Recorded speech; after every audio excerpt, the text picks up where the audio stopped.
No viral, no justice.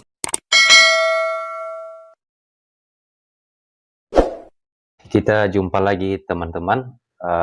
Pada video kali ini saya memberikan sedikit penjelasan terkait dengan beberapa pertanyaan teman-teman pekerja, di mana teman pekerja ini sudah beberapa kali menanyakan ke saya terkait dengan kondisi yang dialami pada saat ini dan selama bertahun-tahun pun sudah bekerja.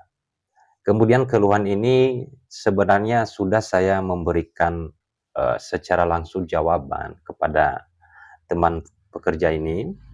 Namun teman-teman ini masih banyak yang kemudian mengalami hal yang sama.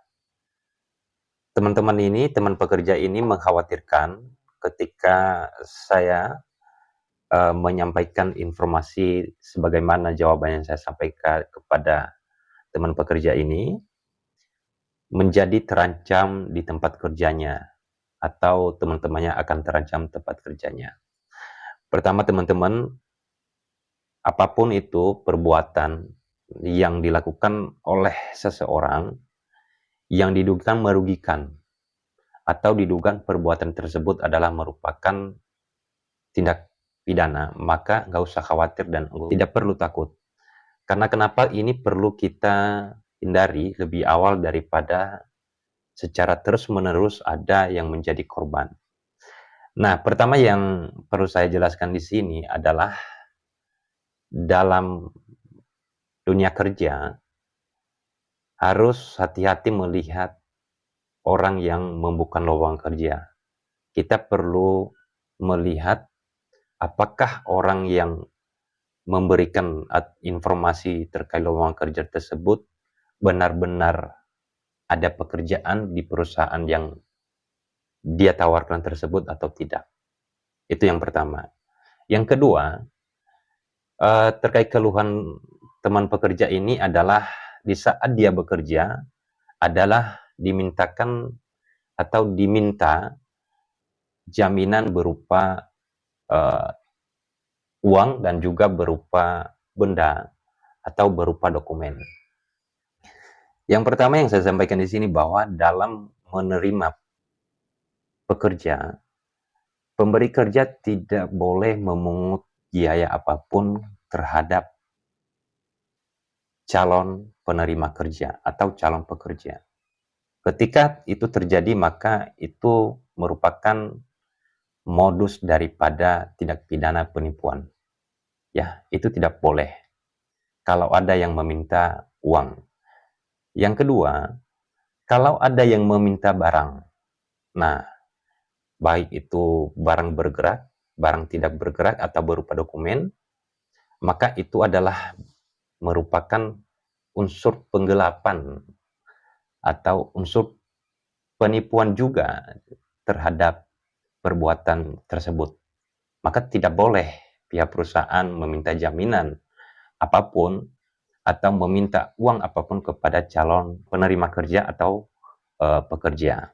Nah, teman-teman, rekan pekerja ini kemudian atau teman pekerja ini kemudian memberikan surat kepada saya untuk saya baca isi dari tanda terima tersebut. Pertanyaannya pertama, apakah tanda terima yang sudah dimaterai, yang sudah diterandatangan di atas materai, sah atau tidak secara hukum? Maka jawaban saya bahwa ketika tanda terima dibuat, maka tanda terima tersebut sah jika apa yang sudah diserah terimakan di dalam tanda terima tersebut, apalagi sudah ditandatangani oleh penerima di atas materai, maka sah secara hukum. Itu teman-teman. Nah, yang kedua, yang ditanyakan oleh teman pekerja ini, ketika pihak yang menerima berupa sesuatu yang kemudian dia bertindak atas nama perusahaan. Maka jawaban saya kepada teman-teman bahwa ke teman pekerja ini bahwa ketika seseorang bertindak atas nama perusahaan, maka wajib kita menanyakan, apakah ada surat kuasa dari pihak perusahaan ke orang penerima tersebut. Yang kedua, apakah orang tersebut mempunyai jabatan di dalam struktural perusahaan atau tidak. Ketika itu tidak ada, maka ada kemungkinan pertama adalah tidak diketahui oleh pihak perusahaan apa yang dilakukan oleh si orang tersebut terhadap orang lain.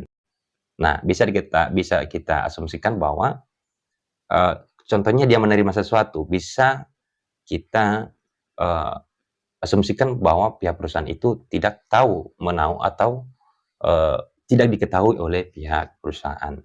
Yang kedua, di dalam tanda terima tersebut kemudian berbunyi bahwa pihak pertama, sebagaimana pihak pertama ini adalah orang yang bertindak atas nama perusahaan. Pihak pertama telah terima jaminan dari pihak kedua. Nah, pihak kedua ini adalah yang penerima kerja atau pekerja. Pihak pertama telah terima jaminan dari pihak kedua yang telah disepakati bersama sebagai jaminan apabila pihak kedua kabur dari tempat kerja di titik-titik atau pemutusan kontrak kerja akibat pelanggaran pihak kedua atau penerima kerja pada surat perjanjian kontrak kerja. Berikut ini dicantumkan jaminan pihak kedua yang telah diserahkan adalah sebagai berikut. Nah, yang pertama itu adalah ada jaminan uang sebesar 100 juta.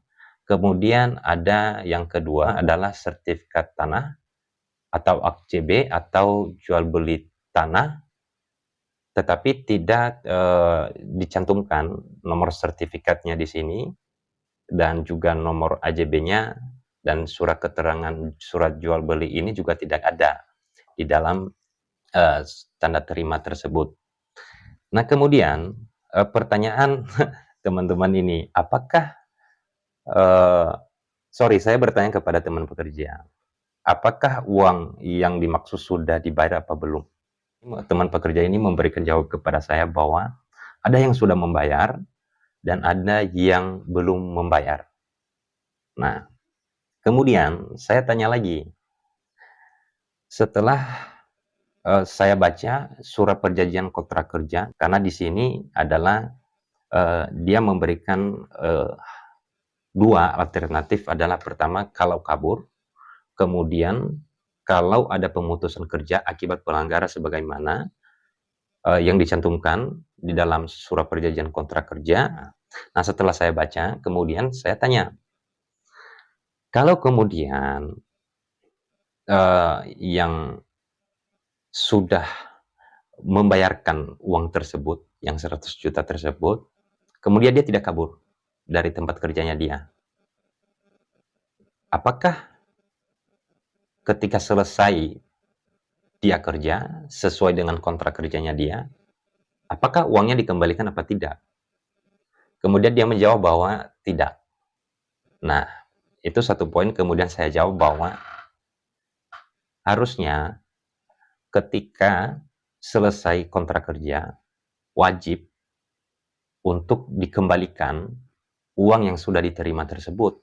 Kenapa? Setelah saya baca di dalam perjanjian kontrak kerjanya, ada poin di dalam perjanjian kontraknya, jika sudah menyelesaikan kontrak kerjanya, jaminan uang ini kemudian wajib dikembalikan oleh pihak pertama. Artinya orang yang bertindak atas nama perusahaan wajib mengembalikan uang yang 100 juta tersebut.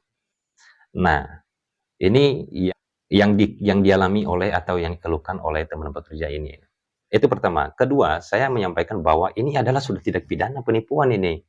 Ini harusnya bisa dilaporkan ke pihak kepolisian, harusnya nggak boleh dimintai uang seperti itu.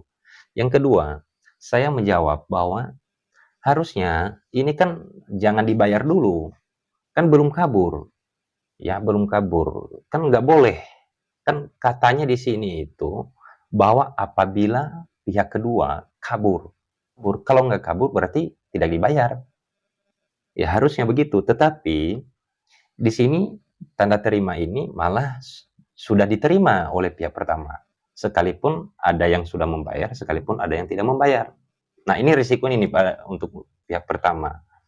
Yang berikutnya, bahwa eh, teman pekerja ini mengkhawatirkan ketika sertifikat atau surat tanah yang sudah diambil oleh pihak pertama ini, ya.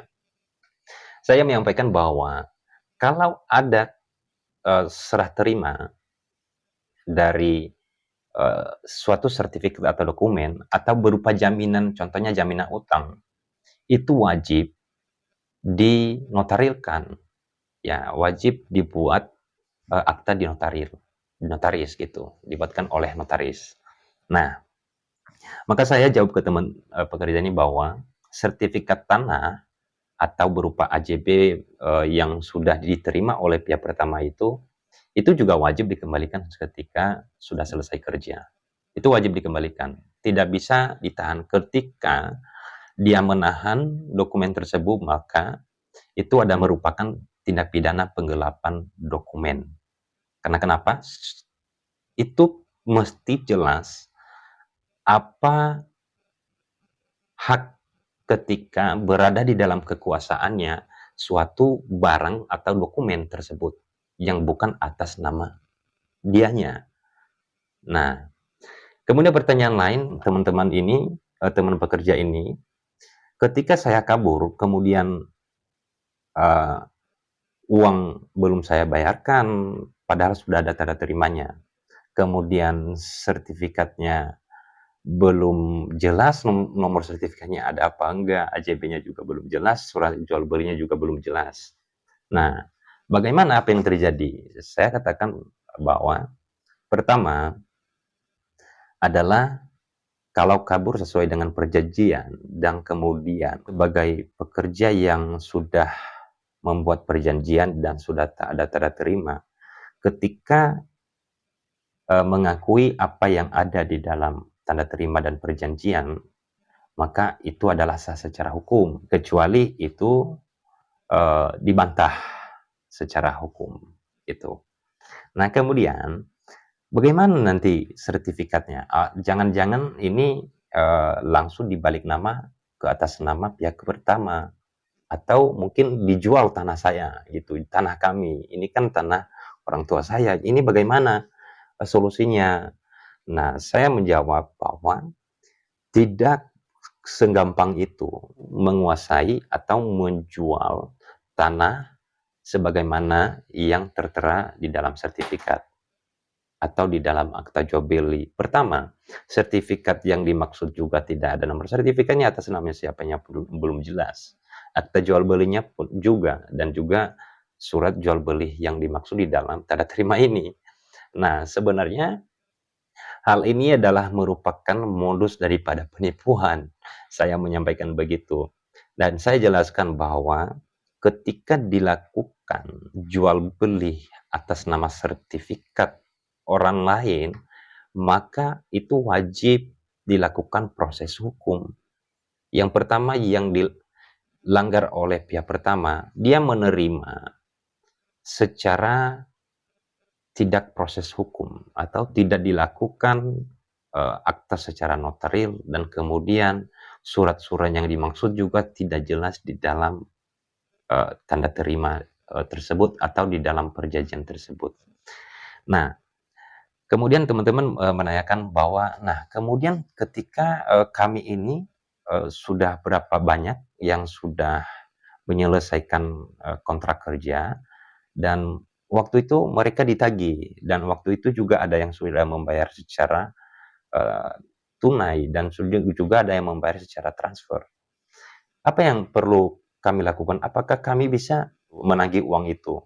Saya katakan bahwa itu di dalam perjanjian kontrak kerja kalian itu sudah ada bunyi bahwa apabila menyelesaikan kontrak kerja sampai selesai, maka pihak pertama wajib mengembalikan uang yang 100 juta dan kemudian barang atau berupa dokumen yang diterima tersebut sesuai tanda terima ini.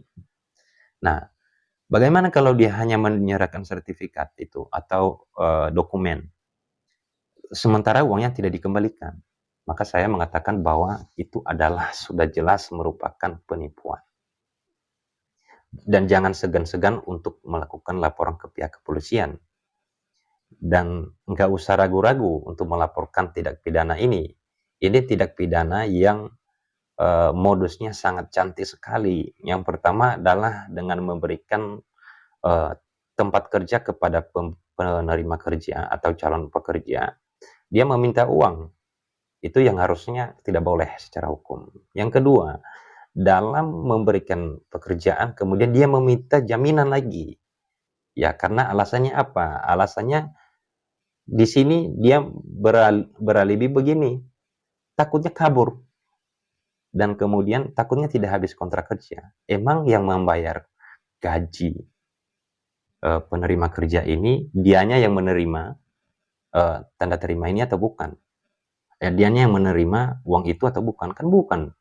Dia ini saya pikir setelah teman-teman pekerja yang menyampaikan keluhan ini, saya sampaikan bahwa orang ini saya duga bukan orang perusahaan. Ini marketing, ini calo ini. Ini perlu dilaporkan tindak pidana. Dan kemudian yang sudah dibayarkan uang yang berapa tahun pun sudah diterima atau sudah diserahkan, itu bisa dilakukan laporan jika mau melakukan laporan saat ini. Itu tidak ada masa kadaluarsanya. Tidak ada masa kadaluarsanya tindak pidana tersebut. Apalagi dia secara terus-menerus melakukan hal ini.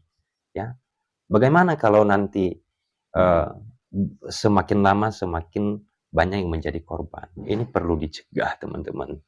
Nah, teman-teman pekerja, saya mengingatkan, ketika ada lowongan kerja, maka mohon jangan diberikan apapun yang diminta oleh yang memberikan informasi lowongan kerja. Setelah saya melihat beberapa dokumen dari keluhan teman pekerja ini, maka saya melihat bahwa orang yang menerima, yang mengatasnamakan PT ini adalah marketing atau saya sebut calo. Pertama, dia nggak menyebut dia bertindak atas nama perusahaan itu berdasarkan apa. Berdasarkan surat kuasa, berdasarkan apa gitu ya. Tidak ada. Dia tidak menyebutkan jabatannya juga. Nah, itu. Yang kemudian, saya lihat bahwa ini adalah sebagai jaminan yang kemudian jaminan ini yang dikhawatirkan, yang padahal dia bukan penerima kerja. Dia hanya marketing dari salah satu perusahaan gitu. Nah, teman-teman, ini saya membahas terkait hal ini karena sudah keberapa kali saya menerima keluhan ini. Dan saya kemudian menyampaikan ke teman-teman yang mungkin kebetulan teman yang kemarin konsultasi hukum dengan saya menonton video ini, maka saya ingatkan gini, bahwa jangan khawatir mengenai uang yang sudah diserahkan, bisa ditagih kembali. Dan jangan khawatir terhadap dokumen yang sudah diterima oleh pihak pertama itu. Itu bisa kita minta kembali, bisa diminta. Baik itu kita melaporkan tindak pidananya ataupun kita melakukan gugatan ke pengadilan, itu bisa dilakukan. Karena secara hukum ini semuanya dilakukan di bawah tangan. Ini bukan secara notarial. Nah, ini bukan secara notarial dan ini perbuatan tindak pidana yang kemudian saya khawatir sekali ini akan terus berlanjut. Nah, itu itu yang perlu saya sampaikan terhadap keluhan teman-teman pekerja ini. Semangat bekerja, ayo kita bersama-sama membantu untuk menegakkan keadilan bagi orang yang tertindak masalah hukum. Terima kasih, sampai jumpa.